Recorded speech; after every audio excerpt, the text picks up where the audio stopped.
We've seen 2 Reuters journalists thrown into the back of a police van and sentenced to 7 years in prison for allegedly obtaining state secrets.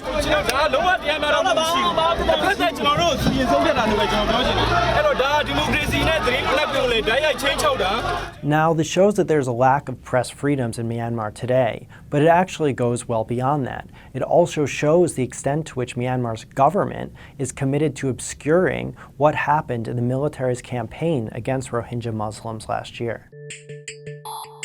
Here's what happened. Wallon and Cha So-u published a groundbreaking report that exposed a massacre that Myanmar's military had committed against Rohingya Muslims in the village of Indin last year. The report was so groundbreaking because Myanmar's military, for the first time, actually acknowledged that some of its soldiers had committed abuses against the Rohingya. The Rohingya are a Muslim minority who live in western Myanmar. Last year, Myanmar's military cracked down on the ethnic minority after a series of attacks by Rohingya militants.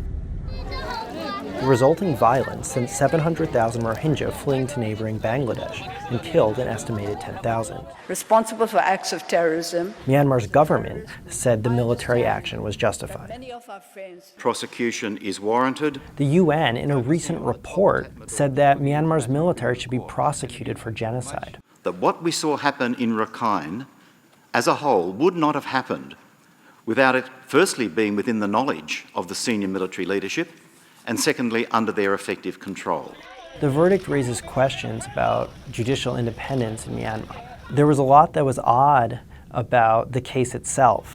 The 2 journalists were arrested in December last year after meeting with police officers, and the police officers gave them a document that later the prosecutors said constituted state secrets. But then, during the trial, a police captain testified that the whole thing was an elaborate plot to entrap the journalists. A police general had ordered his subordinates to give them the documents in order to arrest them. The police captain whistleblower was put in prison himself after taking the stand. The 2 reporters' lawyers said that they were merely doing their jobs, but the judge in the case said that they had violated journalistic ethics.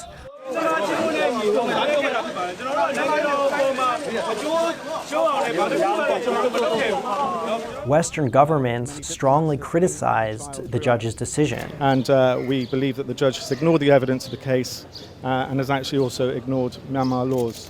So extremely disappointed with that. We think it's a bad day for Myanmar.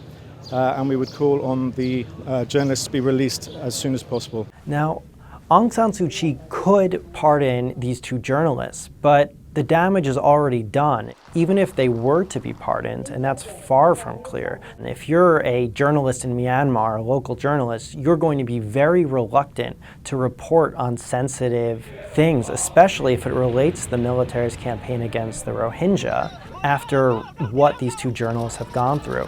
One last point is that despite the Western outcry, China, Myanmar's close ally to the north, has been supportive of the government throughout. So this may encourage Myanmar's government to think that they can ignore the Western outcry.